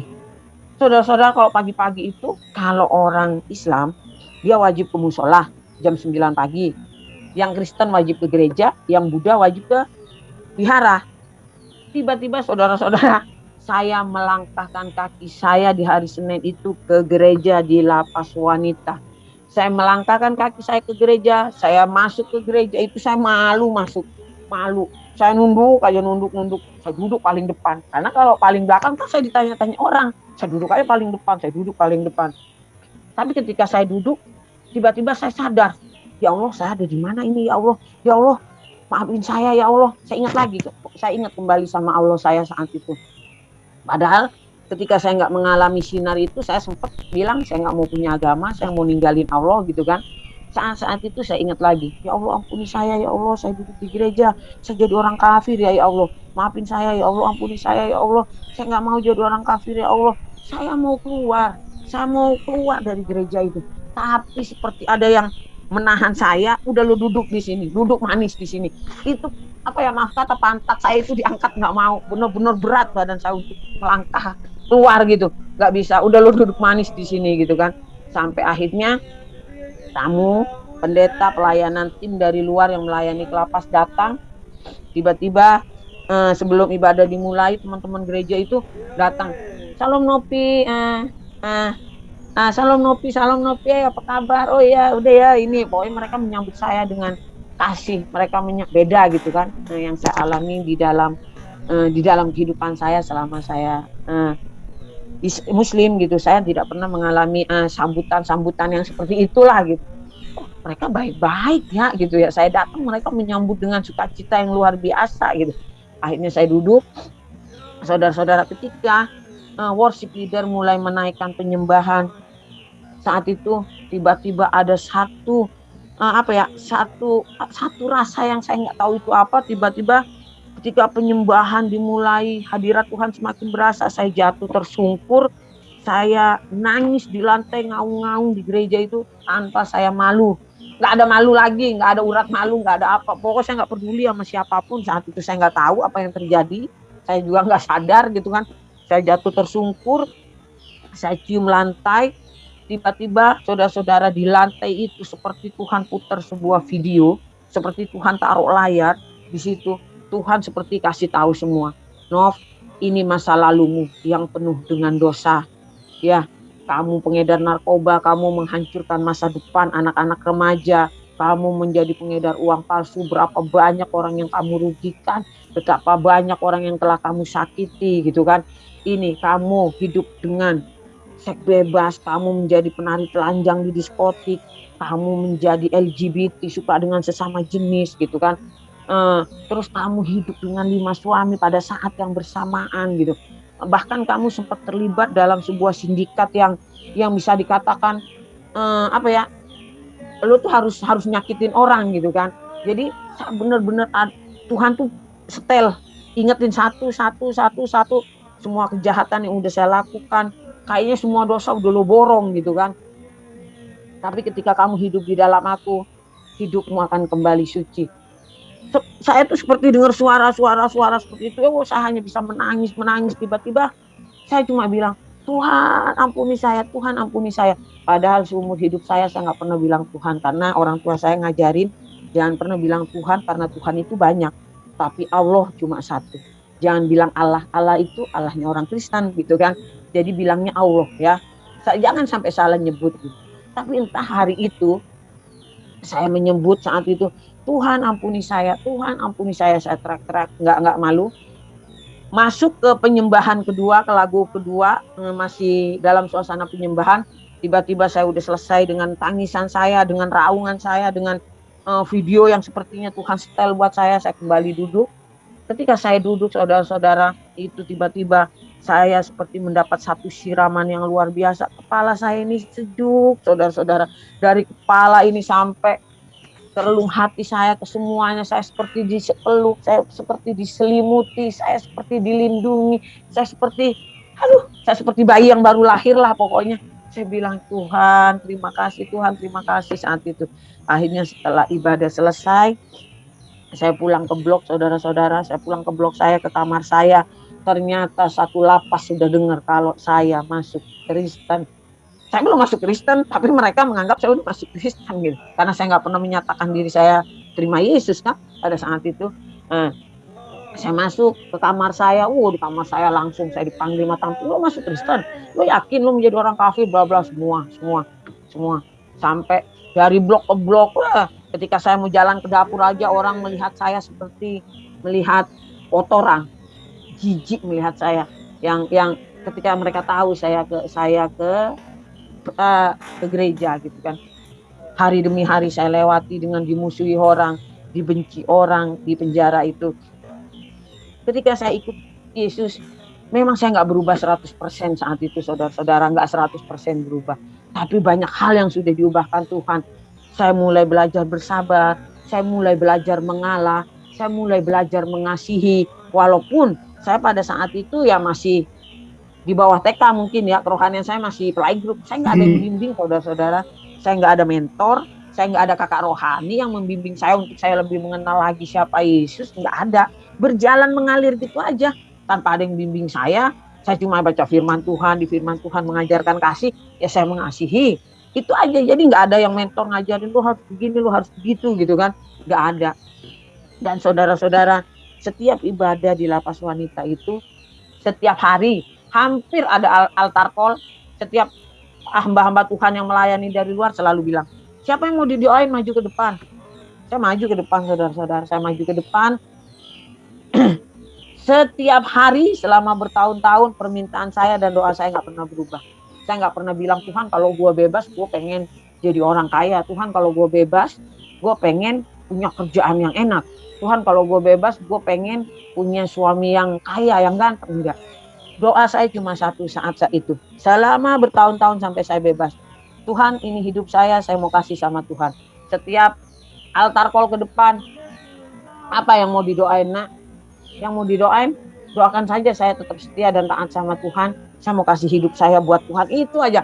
Saya nggak pernah minta doa A, B, C, D, E, enggak. Saya cuma minta itu bertahun-tahun. Sampai akhirnya saudara-saudara, setelah kalapas dengar, petugas-petugas dengar saya masuk ke gereja, saya dipanggil. Terus saya dimarahi. Kamu nggak boleh kamu ke gereja. Karena kamu BAP-nya Muslim. Jangan kalau kalapas bilang jangan sampai lapas dijadikan tempat perpindahan agama. Nanti apa kata orang luar, lapas wanita akan dicap gak bagus, lapas wanita bisa dituntut gini. Kamu harus pikirin ibu juga dong gitu kan. Terus ibu yang satunya bilang, Ibu Bimpasnov, kalau kamu nggak ada tanda tangan, kan setiap kita ibadah kita tanda absen, Novi tanda tangan gitu kan. Di musola pun begitu. Kalau di musola ya kamu nggak ada tanda tangan kamu, nggak ada absen kamu setiap hari, kamu nggak dapat remisi. Secara saudara-saudara, setiap warga binaan itu yang diharapkan adalah remisi dan bisa ngurus PB biar cepat pulang. Siapa yang betah di penjara lama-lama? Saya juga nggak betah. Saya juga pengen cepat pulang kalau yang dulu-dulu. Tapi tiba-tiba saudara-saudara saya bilang gini, Ibu, saya nggak dapat remisi nggak apa-apa, saya nggak bisa ngurus PB nggak apa-apa Bu, tapi tolong jangan larang saya menyembah Tuhan yang saat ini saya percaya. Saudara-saudara, seorang Fitri bisa bicara seperti itu, kalau bukan karena Tuhan nggak mungkin. Saya pengennya cepat pulang, secara manusia saya pengen cepat pulang. Ngapain saya di dalam penjara lama-lama, apalagi karena saya cuma percaya sama Yesus, saya jadi lama di penjara gitu kan. Tapi ya itulah Tuhan memberikan kekuatan kepada saya untuk saya bisa mengatakan hal-hal yang secara manusia saya nggak mau katakan gitu kan. Sampai akhirnya saudara-saudara, dari perubahan saya, dari perubahan sikap, karakter saya, kelakuan saya tuh kalau di sono kayak preman lah tingkahnya gitu kan. Tapi ya itulah, semenjak itu Tuhan perubahan demi perubahan mulai terjadi gitu. Sampai ada salah satu teman saya itu yang mungkin kayak ngikut juga live streaming ini sekamar sama saya, dia bilang, "Gua nggak takut sama siapapun, Noh, tapi gue takut sama lu." Kenapa? Karena biar gitu-gitu lu itu rajin berdoa. Saya, saudara-saudara, setiap setengah 5 subuh tuh udah penyembahan, berdoa, baca Alkitab setiap hari. Saya ingat sekali itu, kakak-kakaan saya itu bilang begitu, saya panggil dia mak tua waktu itu bilang seperti itu, "Gue takut sama lu karena apa? Karena lu rajin berdoa," gitu kan. Jadi support dia, penyemangat dia itu, dia juga salah satu apa ya, yang memotivasi saya, yang waktu dia ada di kamar nih, dia orang baru datang, tapi ketika dia melihat bagaimana saya belajar untuk lebih mengenal Tuhan, dia memotivasi saya gitu kan, karena memang dia apa ya, dia juga suami yang cinta Tuhan, jadi banyak tahu lah dia mengajarkan saya gitu. Sampai akhirnya saudara-saudara, dari perubahan yang saya alami, 3 orang terima Yesus sebelum saya pulang. Orang Sulawesi, orang Betawi, sama orang Cirebon. Dia ikut terima Yesus. Waktu mereka ikut ke gereja, saudara-saudara, saya sempat dipanggil sama Bimpas, sama ini, "Nov, lu jangan jadi provokator, lu ngajak-ngajak orang." Bu, saya nggak pernah ngajak orang. Tapi ketika dia datang kepada saya, dia bilang dia percaya Yesus, saat dia sholat subuh, saat dia sholat duha, dia mau pergi sidang, tiba-tiba yang berdiri di depan dia Yesus gitu kan. Ya bagaimana? Ya saya jelaskan siapa Yesus dong, yang seperti yang saya tahu. Pokoknya saya berusaha untuk melawan tugas, dan puji Tuhan ketika saya bebas, 3 orang ini sudah terima Tuhan, mereka sudah mulai aktif di gereja gitu kan, sampai saya pulang gitu. Puji Tuhan, 3 orang bisa terima Yesus ketika saya sudah detik-detik saya mau bebas gitu. Dan ketika saya bebas, saudara-saudara, saya cuma bilang gini, ketika portir besi itu terbuka, nggak ada satu orang pun jemput saya, saudara-saudara, nggak ada satu orang pun yang, karena kan suami saya yang ke-5 udah meninggal, 1, 2, 3, 4 sudah putus, sudah selesai sama mereka. Mereka juga sudah punya rumah tangga masing-masing dengan istri mereka gitu kan. Dan tidak ada satu orang pun yang jemput. Yang ada cuma tinggal keluarga kandung saya. Mama kandung saya, papa kandung saya, adik kakak kandung saya. Nah mereka kan memang udah jelas dari kecil memperlakukan saya seperti apa gitu kan. Saat itu saya benar-benar gak ada siapa-siapa, gak punya siapa-siapa. Dan saya cuma bilang di depan portir, ketika portir besi itu terbuka, saya keluar, itu saya merasa udah bukan saya lagi. Saya cuma bilang gini, "Tuhan Yesus, ini hidup saya mau kasih sama Tuhan," waktu di gerbang portir. Terus saya bilang, "Tuhan, saya akan kembali lagi ke penjara Tuhan. Tapi bukan jadi narapidana lagi, bukan jadi Novi yang dulu lagi. Saya akan kembali ke penjara untuk jadi berkat buat mereka semua yang belum mengenal Tuhan, untuk menjadi berkat buat teman-teman saya supaya mereka sungguh-sungguh akan Engkau," saya bilang. Setelah selesai seperti itu, saya pulang, saudara-saudara, hanya bawa duit 1.200.000. 1.200.000. Saudara-saudara, banyak sekali orang yang ingin menampung saya, menolong saya, hamba-hamba Tuhan dari luar. Siapa sih kalau orang Muslim, gak ada siapa-siapa di luar, bertobat, hamba Tuhan gak mau nampung? Pasti banyak, saudara-saudara, banyak. Tapi saya gak mau, saudara-saudara. Saya gak mau memanfaatkan kebaikan orang. Saya tidak pernah mau memanfaatkan keadaan, tidak pernah mau. Karena yang saya tahu, ketika saya ikut Tuhan Yesus, saya bicara tentang salib. Salib itu bukan bicara tentang yang enak-enak, salib itu bicara tentang penderitaan yang harus saya pikul. Karena ketika saya bisa memikul penderitaan itu, saya tahu kekekalan sedang menanti saya. Sampai akhirnya, saudara-saudara, saya ngontrak, saudara-saudara. Saya minta kardus Indomie 2 biji, 1 buat saya tidur, yang 1 saya lipat-lipat buat saya buat bantal saya. Bagi saya saat itu bukan hal yang mudah, saudara-saudara. Saya yang tadinya punya segalanya, saya yang tadinya bisa hidup enak dengan, ya ilah, main telepon aja gue dapat duit gitu. Main ini aja gue dapat ini, ngolah laki-laki aja gue bisa dapat duit. Gue pakai ilmu gue untuk gue bikin tunduk orang untuk ngasih duit, bisa dapat duit. Kok kemarin-kemarin sebelum kenal Yesus gue begitu. Nah, dari saya SMA sampai saya istilahnya bebas dari penjara ketiga kalinya, saya nggak pernah kerja, saudara-saudara. Saya nggak pernah kerja, saya nggak pernah istilahnya hidup susah gitu kan. Dari semenjak saya jadi pengedar narkoba, saya biasa hidup enak. Tapi ketika saya memilih untuk ikut Yesus, saya tiba-tiba tidur di sebuah kardus, berbantalkan kardus, dan itu bukan hal mudah gitu yang harus saya lewati. Orang di luar sana ketika tahu saya ikut Yesus, mereka bilang, iyalah ikut Tuhan Yesus mah, iyalah jadi orang Kristen kan ntar banyak yang support, banyak duit tuh, hidup enak loh. Oh hello, saya ikut Tuhan Yesus bukan karena harta, bukan karena uang, bukan karena laki-laki, dan bukan karena jabatan, bukan apa-apa, tapi karena Yesus telah menyelamatkan hidup saya. Tuhan Yesus telah menebus semua dosa dan kutuk yang ada dalam hidup saya. Tapi mereka kan nggak ngerti gitu kan. Akhirnya saya melewati proses itu. Saya cuma bilang, Tuhan, ini hidup saya mau kasih sama Tuhan. Saya siap Tuhan, saya siap Engkau bentuk, saya siap Engkau proses, saya siap Engkau lebur. Ketika saya membayangi peleburan itu, saudara-saudara, itu nggak mudah. Dari seorang Novi yang gagah berani, dari seorang Novi yang begitu disegani orang, ditakuti orang, biasa merintah orang, biasa arogan gitu, melakukan segala macam cara untuk mendapatkan uang gitu, harus tunduk sama orang lain gitu kan. Akhirnya saudara-saudara, saya bayangin peleburan itu, saya cuma bilang, oh iya ya, emas aja ada di dalam tanah. Ketika digali, batangan emas itu ada di dalam tanah, nggak berbentuk apa-apa gitu. Tapi ketika emas yang ada di dalam tanah itu, batangan emas di dalam tanah itu diangkat, ditemukan orang, terus diangkat, dia dilebur loh. Dia dilebur itu kan sakit ya. Saya ngomong sendiri pada saat itu, dilebur itu sakit ya. Dilebur, gila loh. Saya bayangin emas nih dilebur pakai api gitu kan. Habis dilebur terus dibentuk ya kan. Udah terbentuk cincin, belum bagus masih dikikis. Buset, dikikis. Habis dikikis masih dilobangin lagi. Ya kan? Masih dilobangin. Habis dilobangin dikasih permata. Baru dia kelihatan indah. Buset. Melalui hal banyak gitu, melalui banyak hal yang harus dilewati gitu kan. Peleburan, pembentukan, pengikisan gitu kan. Ya Tuhan, gila banyak banget gitu yang harus saya lewati. Dan itu nggak mudah. Kalau saya bilang air mata darah keluar air mata darah saya gitu kan.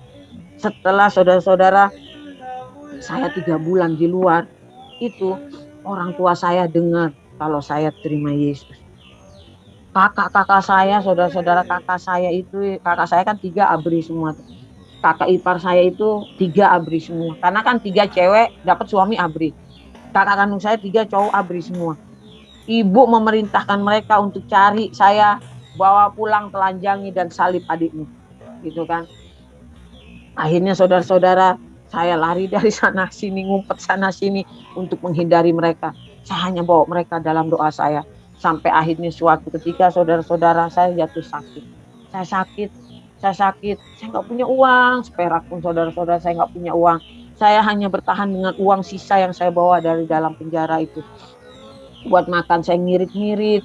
Sampai akhirnya saya beranikan untuk telepon ibu saya. Telepon, miss call 2 kali, pas diangkat dia matiin. Saat itu udah ada WA ya. Saya matiin. Akhirnya saya WA ibu saya. Ma, apa kabar? Ini aku Fitri. Ma, aku minta maaf atas semua kesalahan aku, dosa aku. Aku cuma minta satu, Ma. Aku minta mama doain aku ya. Aku lagi sakit. Hanya itu. Saya nggak minta uang, nggak minta apapun. Tiba-tiba mama saya WA panjang kali lebar. Mama saya bilang, kamu tinggalin Yesus, kamu pulang ke rumah. Saya rawat kamu. Itu yang pertama. Yang kedua, kamu tinggalin Yesus, saya kasih kamu uang warisan 1 miliar. Karena habis itu mama saya baru jual tanah yang dibeli oleh pemerintah buat jalan tol Pasar Rebo Kampung Rambutan gitu kan. Jadi ada warisan saya. Tapi kalau kamu nggak tinggalin Yesus, warisan kamu yang 1 M itu akan saya pecah, akan saya bagikan 6 akan saya bagikan ke 7 saudara kamu gitu kan. Saya bagikan buat mereka, kamu 0, kamu nggak dapat apa-apa gitu. Saat itu saya butuh uang, saudara-saudara butuh. Saya sakit, saya nggak punya uang seperak pun, saya nggak punya buat beli minum aja, saya nggak ada, saudara-saudara. Jantung saya itu sakit. Saat itu saya cuma jawab apa? Saya bilang, Mama, saya sangat sayang sama Mama. Karena saya udah mengenal Yesus, saya harus melepaskan akar pahit. Waktu saya ada dalam penjara itu, saudara-saudara, ada salah satu hamba Tuhan bilang, kalau kamu nggak mengampuni orang tuamu, kamu nggak mengampuni orang-orang bersalah sama kamu nggak melepaskan akar pahit dalam hidupmu, kamu ini dan itu gitu kan, doa kamu tidak dijawab sama Tuhan. Lah, buat apa saya doa lama-lama, saya baca firman Tuhan, kalau toh saya masih punya akar pahit, saya masih punya dendam pribadi, saya masih punya, akhirnya saudara-saudara, hal yang nggak mudah yang harus saya lakukan itulah. Tuhan Yesus itu keren. Saya bilang, ini Tuhan yang, ada gila nih Tuhan, dahsyat keren. Orang yang udah nyakitin gue suruh ampuni, suruh doakan, gila. Kalau di sono gue dulu kalau ada orang nyakitin gue harus disakiti gitu kan. Apalagi kalau dia nggak percaya sama Allah, gue sikat habis gitu kan. Nah ini Tuhan yang seperti apa sih? Gila lo, gue disakiti gue harus maafin. Malah gue doain yang terbaik buat dia. Hal yang nggak mudah yang harus saya lakukan saudara-saudara. Tapi firman Tuhan bilang, doamu tidak akan dijawab kalau kamu nggak mengampuni. Ampuni dulu baru berdoa ya kan. Baru doa lu dijawab. Aduh, iya gue capek-capek berdoa 1 jam. Doa penyembahan baca firman. Oh Tuhan juga nggak akan terima kalau gue nggak mengampuni orang-orang ini. Awalnya dengan berat hati saya belajar melepas akar pahit dengan orang-orang sekitar yang menyakiti saya. Terutama keluarga saya. Mama saya, papa saya. Paling nggak mudah saudara-saudara memaafkan papa saya yang sudah merontokkan gigi saya, menyiksa saya, mengikat saya di kuburan 2 hari gitu kan. Itu hal yang nggak mudah, tapi saya harus lakukan karena itu yang Yesus mau saya lakukan. Saya akhirnya belajar melakukan dan akhirnya saudara-saudara pada saat itu kembali lagi ke pembicaraan tadi. Saya bilang, saya menyayangi mama, saya menyayangi adik-adik saya menyayangi kakak saya menyayangi semua keluarga saya. Tapi maaf, saya lebih menyayangi Tuhan Yesus, saya bilang. Saya tidak bisa meninggalkan Tuhan Yesus dengan alasan apapun. Karena tidak ada satu alasan pun buat saya meninggalkan Tuhan, Ma. Saat itu saya bilang. Karena apa? Di dunia ini semua yang punya Tuhan, saya bilang. Maafin aku ya, Ma. Aku bilang gitu. Wah, langsung dibawanya, dasar anak durhaka, anak makian semua. Langsung saya blokir lagi. Saya takut, saya blokir lagi. Udahlah, saya blokir lagi. Saat itu saudara-saudara, saya menggigil, saya lapar, saya ini. Akhirnya apa? Satu-satunya jalan. Uang memang bukan segalanya. Uang belum tentu jawaban untuk segalanya gitu. Karena apa? Ketika kejadian saya ingin melihat mayat keluarga saya punya uang. Backing saya orang yang punya uang, tapi saya nggak bisa lihat mayat mereka. Ternyata uang tidak bisa menjadi, saya nggak bisa sogok kalapas untuk saya pulang gitu. Berarti uang bukan segalanya kan. Nah, di hari dimana saya sakit itu ternyata Tuhan ngasih saya hikmat bahwa ternyata uang juga bukan segalanya. Akhirnya saudara-saudara, saya topang tangan di jantung saya dengan iman saya, dengan iman percaya saya sama Tuhan. Tuhan, jantung saya sehat, jantung saya baik-baik aja. Sakit penyakit apapun yang saya rasakan saat ini, saya percaya sakit penyakit saya sudah Tuhan tebus 2000 tahun yang lalu di kayu salib. Karena Tuhan saya adalah dokter di atas segala. Saya berdoa. Setelah saya berdoa, saudara-saudara, saya sehat total. Nggak lagi sakit jantung, nggak lagi sakit panas dingin, sehat tanpa uang seperak pun, tanpa obat, tanpa dokter. Itulah Tuhan saya. Semakin hari dia buat saya terheran-heran. Sampai akhirnya saudara-saudara, saya bingung, uang saya habis, token listrik habis. Tuhan harus seperti apa? Aduh, nggak enak ikut Tuhan.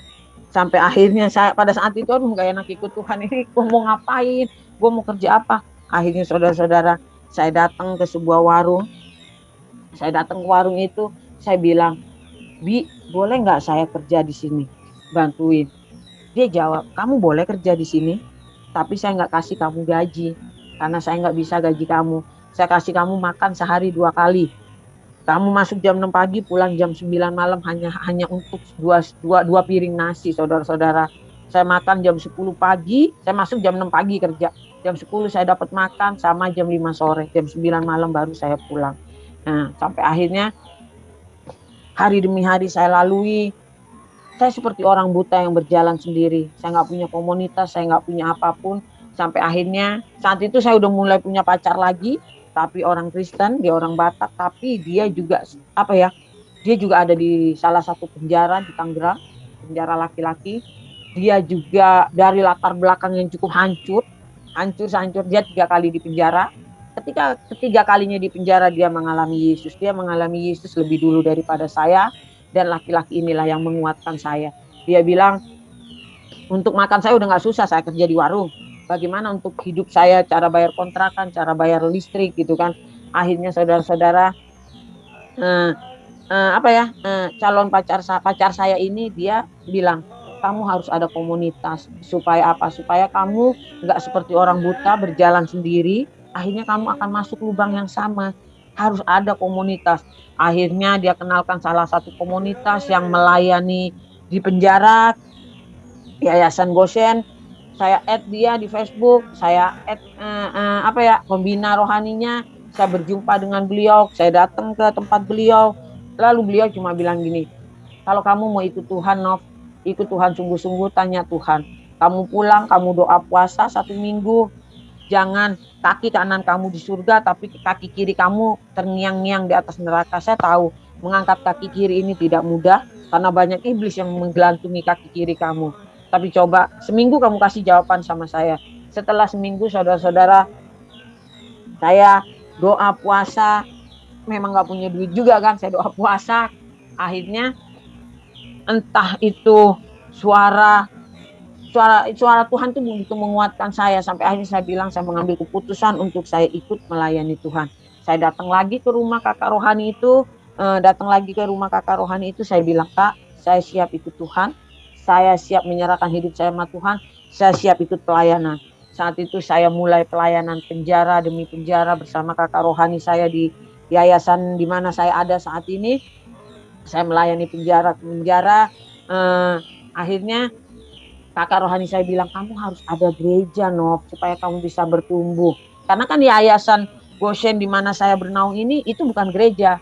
Semua orang yang Goshen ini adalah satu yayasan yang di dalamnya semua mantan ex-napi. Jadi semua napi-napi yang udah bertobat akhirnya ikut Goshen melayani hidup sungguh-sungguh di dalam Tuhan. Mereka punya gereja lokal masing-masing. Jadi akhirnya saya suruh cari gereja. Saudara tahu saya masuk ke gereja di mana? Gereja yang pada tahun 1996 itu saya musuhi. Saya bilang, itu gereja nggak benar, gereja jahat itu, gereja, balikin sembakonya. Akhirnya gereja itulah yang saya injak pertama kali dalam hidup saya. Saya masuk ke gereja itu pendetanya kaget, saudara-saudara, gembalanya kaget. Hah, si Fitri katanya. Lah, orang itu kan kenal semua sama saya, gitu kan. Mau ngapain nih, disangkanya saya mau bikin kekacauan kali. Karena apa? Karena kan saya dulu memang yang provokatorin warga, balikin sembakonya ke gereja itu mau menjadikan kalian kafir, gitu-gitu kan. Saya masuk ke situ lagi, saudara-saudara. Dan saya datang ke situ, akhirnya datang semua nih, gembalanya apa yang datang semua. Nov, apa kabar, tinggal di mana sekarang? Fit, apa kabar, tinggal di mana sekarang? Ngomong-ngomong mau ngapain? Saya mau ikut ibadah, saya udah terima Yesus saat saya di penjara. Saya bilang, kaget semua kan, semua peluk saya, rangkul saya gitu kan. Dari gereja itu, saudara-saudara, ke tempat tinggal saya jalan kaki sekitar berapa kilo, lumayan jauh. Saya jalan kaki, saya haus, saudara-saudara. Saya haus, jalan kaki sambil netes air mata, bukan karena saya mengeluh, bukan karena apa, tapi saya cuma bilang, Tuhan, proses Tuhan indah dalam hidup saya.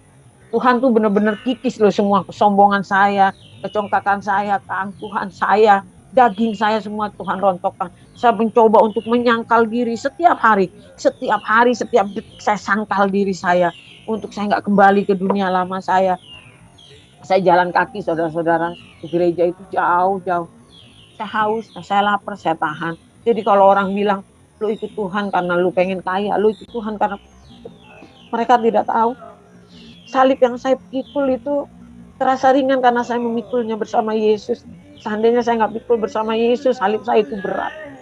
Akhirnya saudara-saudara, saya cuma bilang gini di jalan, Tuhan, kalau saat ini saya jalan kaki ke gereja, saya percaya suatu saat saya akan naik motor. Karena saya tahu saya punya Tuhan yang dahsyat. Tuhan tidak akan biarkan hambanya yang taat menjadi ekor, tapi akan jadi kepala. Itu yang saya bilang sama Tuhan. Ketika saudara-saudara akhirnya saya bergumul, saya berdoa sama Tuhan, minta gereja lokal yang tepat di mana saya ada. Akhirnya saya dikasih gereja yang tepat sama Tuhan, gereja yang melayani penjara demi penjara, juga mempunyai misi dan visi yang sama saya dan yayasan di mana saya ada. Akhirnya saudara-saudara apa yang saya lakukan? Ketika Tuhan memberikan satu buah motor kepada saya, saudara-saudara, saya itu apa ya? Pakai motor itu bukan cuma buat ngojek, saudara-saudara. Jadi saya jaga warung sambil ngojek, jaga warung sambil ngojek. Jadi uang ojek itu bisa saya kumpulin buat bayar kontrakan, uang ojek itu bisa saya beli listrik. Aduh, saudara-saudara, saya kalau lagi ngojek nih, kalau telat dikit, karena kan saya harus tutup warung dulu nih. Tar dulu warung tutup, saya pergi ngojek. Saya dimarah-marahin saudara. Lama banget sih kak, telat banget sih datangnya. Aduh, saudara-saudara, itu iblis itu udah mulai nongol di kepala saya. Ini rasanya udah mau bertanduk, udah mau keluar gitu kan. Seorang Novi dimarahin gitu. Kalau dulu mah udah gue injek-injek loh gitu kan. Saya kalau kemana-mana dulu saudara, di sebelah kanan saya pistol, di sebelah kiri saya pisau gitu. Ini saya dimaki-maki sama orang karena telat jemputnya. Kalau saya lagi ngojek karena saya harus nutup warung dulu. Habis ngojek saya buka warung lagi karena warung itu udah dipercaya nama saya yang punya, jaganya malam. Dari jam 9 malam sampai pagi dia yang jaga. Jadi dari pagi sampai malam saya yang jaga gitu kan. Saya udah dipercaya, saya juga izin sama dia sambil ngojek, ya udah nggak apa-apa gitu kan, yang penting kamunya kuat gitu. Itu hal yang nggak mudah saudara-saudara, jadi tukang cuci piring di warung pinggir jalan, saya harus ngojek. Aduh, bagi saya, bagi Novi yang dulu itu pekerjaan hina gitu kan, tapi saya enjoy aja gitu. Sampai akhirnya teman demi teman melihat perubahan saya. Mereka awalnya bilang gini, alah Nov rokok, enggak, udah nggak ngerokok.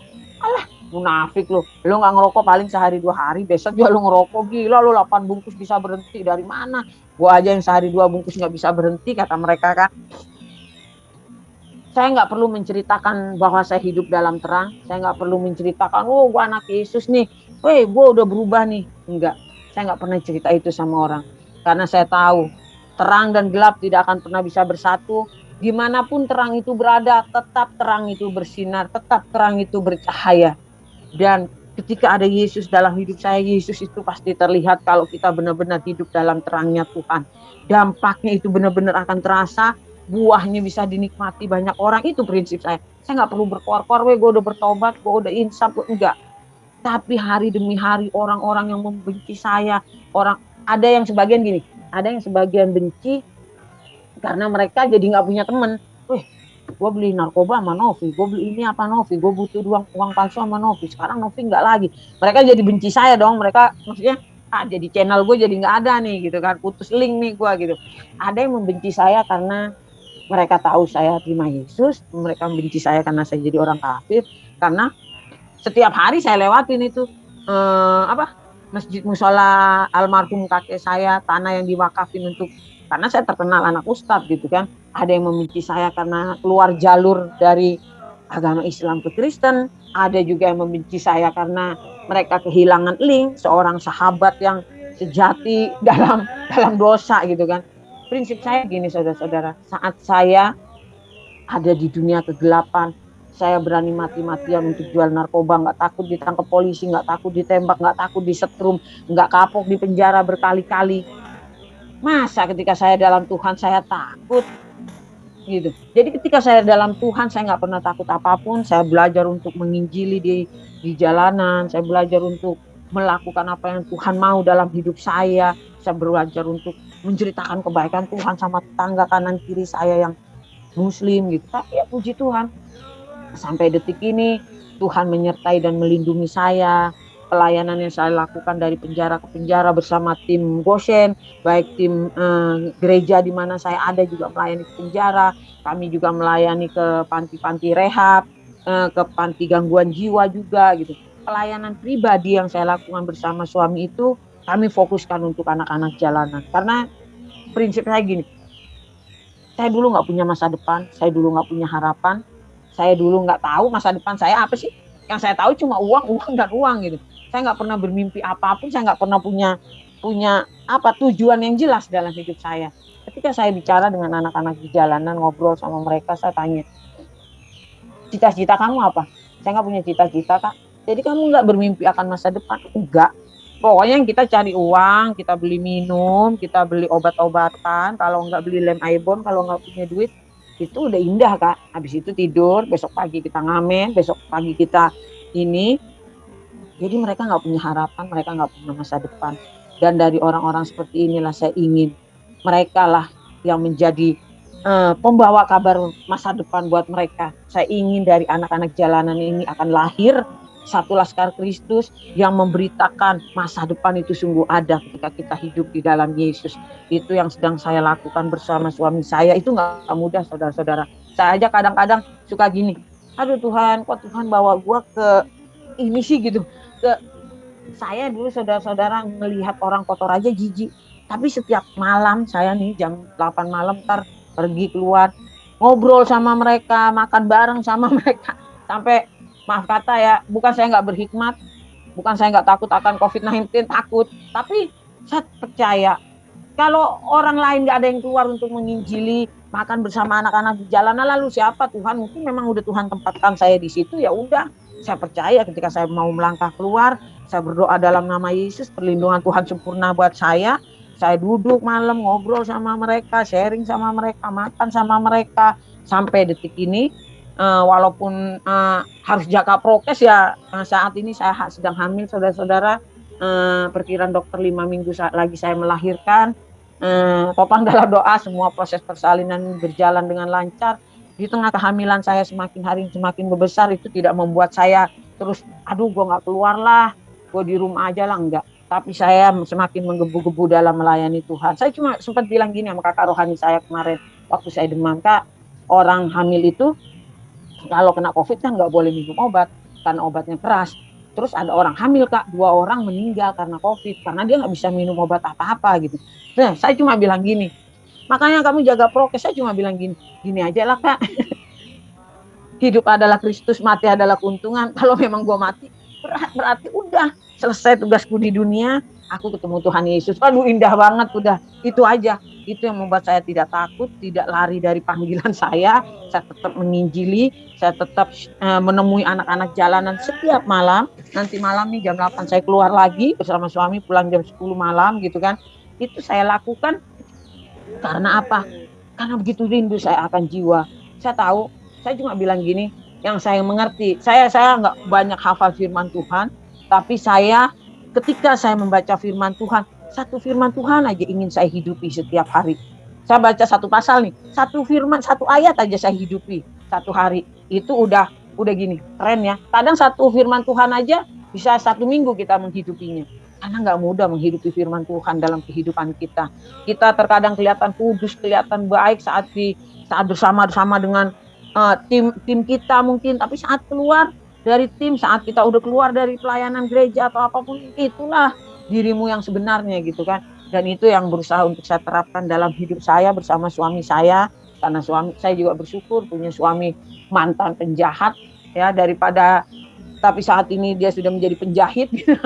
Penjahit ya, artinya semua yang sobek dijahit sama dia untuk baru lagi gitu. Saya bersyukur mempunyai suami yang mempunyai visi dan misi yang sama kami berdua gitu kan. Kami sampai saat ini kami ada sebagaimana kami ada, itu semua karena kasih anugerah Tuhan. Polisi nyetrum saya, mukul suami saya, kami tetap nggak berubah. Kami nggak pernah takut sama pistol, kami nggak pernah takut sama tembakan, kami nggak pernah takut dengan setruman, kami nggak pernah takut dengan penjara. Tapi yang mampu mengubahkan saya dan suami saya yang sekarang, kasihnya yang nyata dalam hidup saya, itu yang mampu mengubahkan saya. Seorang Novi yang begitu cinta dan melekat akan dosa, Novi yang begitu cinta dengan kegelapan, sampai akhirnya mengenal terangnya yang ajaib, dan akhirnya dari kegelapan pindah menuju terangnya yang ajaib. Ya itu aja kesaksian hidup saya. Biarlah melewati kehidupan kami berdua, nama Tuhan semakin dipermuliakan. Doakan kami berdua semakin hari semakin taat sama Tuhan. Bukan setia aja ya, semakin taat dan setia sama Tuhan. Amin. Karena kalau setia, ntar saya setia datang ke gereja sebagai jemaat, tapi saya nggak taat, percuma gitu. Jadi saya tolong doakan kami tetap menjadi manusia yang taat sama Tuhan dan setia sama Tuhan sampai akhir hidup kami. Kami tetap menjadi dampak dan terang untuk orang lain. Biarlah melewati hidup kami berdua, orang bisa melihat bukan Novi dan Coki yang hidup, namun Kristus yang hidup dalam hidup kami. Dan biarlah nama Tuhan yang semakin dipermuliakan melewati kehidupan kami. Itu aja kesaksian saya. Semoga menjadi berkat buat kita semua dan nama Tuhan semakin ditinggikan. Terima kasih, Tuhan Yesus memberkati.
Allah adalah satu-satunya penebus. Tetapi sekarang beginilah firman Tuhan yang menciptakan engkau, hai Yakub, yang membentuk engkau, hai Israel.